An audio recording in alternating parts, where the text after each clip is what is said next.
tenga derechos y obligaciones que me levante la mano. El que tenga sus derechos y sus obligaciones que me levante la mano. Al fondo también, si tienen derechos y obligaciones, por favor, las manos arriba. ¿Sí? Vale, cuando quieras.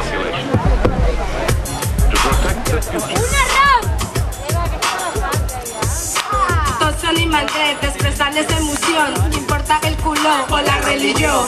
Las persones els infants, els adolescents, tenim dret a llibertat i a dir el nostre pensament.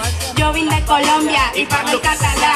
Si tú vas a Colombia parlarás el colombià. Siempre hay derecho a expresarte sin que pueda molestarte. Tienes que tirar para adelante, así pueden escucharte tal y como tú respetas, así Y deben respetarte. Y estamos en las mismas, por eso yo te comprendo hoy que canto esto para darte un consejo. Si quieres aprender, vete pa'l colegio, eso es un derecho y una obligación, así como también arreglar tu habitación. Es que no quiero ir al Yo cole. tampoco quiero ir a estudiar. Es que no quiero ir al cole. Derechos y obligación. Con la manito, así, así, así.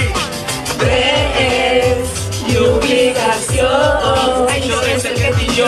Todo ser humano tenemos derecho a todo y nosotros día a día luchamos codo con codo. Si me pongo mal puedo ir al hospital a que me den una aspirina, y si me da la gana hago que suene una gallina.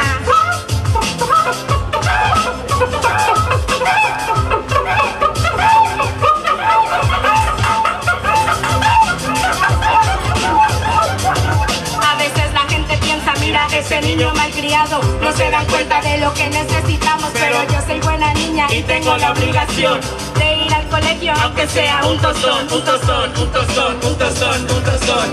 Tres y obligación, tres y obligación, tres y obligación, tres y obligación, tres y obligación, tres y obligación, tres y obligación, tres y obligación, tres y obligación, tres y obligación, tres y obligación, tres y obligación, Ajá. tres y obligación, tres y obligación. Eso es el que sin yo. Tres y obligación. Ese es el que te tutó. Pues gracias. Gracias.